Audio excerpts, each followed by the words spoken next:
Marko, aký bol ten úvodný zápas sezóny reprezentačný? No tak, bolo to ťažké z začiatku. V podstate môj druhý zápas, chalani niektorí prvý, takže ťažko sme sa rozbiehali sme to tak pomalšie, ale potom sa to zlepšilo a ten ľad bol trošku rozbitý, takže to bolo vidieť na tých prihrávkach niektorých, že nám to odskakovalo a nebolo to podľa našich predstav, ale v tej druhej tretine sme sa rozbehli a tých Čechov sme zlomili a odtedy sa, keď sme si vytvorili trošku väčší náskok, tak sa nahralo lepšie, uvoľnejšie a Česi boli nervóznejší, čo nám prihralo, pomohlo a my sme si mohli hrať svoju hru, nahrávať si a uhýbať sa tým súbojom a trošku im brnkať na nervy, takže ako prvý zápas myslím si, že je veľmi dobré. Ako si sa ty osobne cítil na ľade? Tak ja som sa cítil dobre, len na začiatku som vlastne spadol rameno do mantinelu, takže som chvíľu nehral a potom ma to povolievalo, takže to bolo trošku také,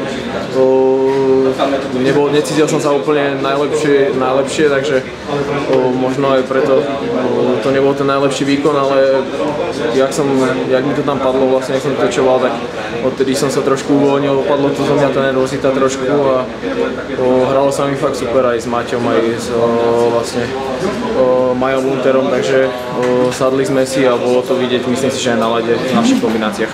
Pomohlo ti to, že bol si už na ľade vývoj krku v Kolobuse, bol si na tréningoch so Slovanom. Pomohlo ti tie ľady, že si už mal nejakú prípravu na ľade? Tak ja si myslím, že áno. V podstate čím viac sme na ľade, tak tým sa to zlepšuje, tým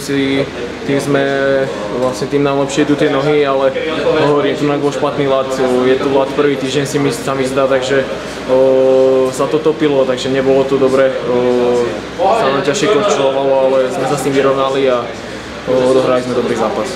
Ten zápas sa lámal v druhej tretine, keď sme dali 4 góly, z toho 3 v presilovke. To musí tešiť takáto strelecká efektivita a premieňanie presilových gólov.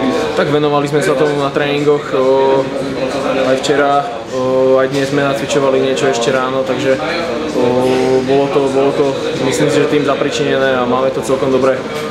Sú tam šikovní chalani, ktorí to vedia rozhodiť, Maťo Revaj to tam výborne na mňa nahodil a mi to tam padlo, takže fakt... Je to nacvičený signál, ten tvoj gól? Máme niečo také podobné nacvičené, že sa tam nejako krútime pred to bránou, takže Maťo to dobre načasoval a ja som tam prebehol, akurát ma to trafilo do hokejky, takže som rád, že mi to tam padlo. Ty máš bohaté reprezentačné skúsenosti, zatiaľ hráme druhý zápas na turnaji s Nemcami, čo bude platiť na nich? Tak opäť dobré korčulovanie a nemôžeme vypustiť žiadnych súboj, lebo to bude fakt fyzický hokej s nimi, si myslím, majú tam dobrých hráčov a bude to ešte náročnejší súboj ako dnes, lebo tí Nemci v podstate hrajú až do poslednej minúty naplno a každý nevypustia žiaden súboj, takže o toto bude ťažšie, ale verím, že ak podáme opäť kolektívny a dobrý výkon, tak môžeme zvíťaziť.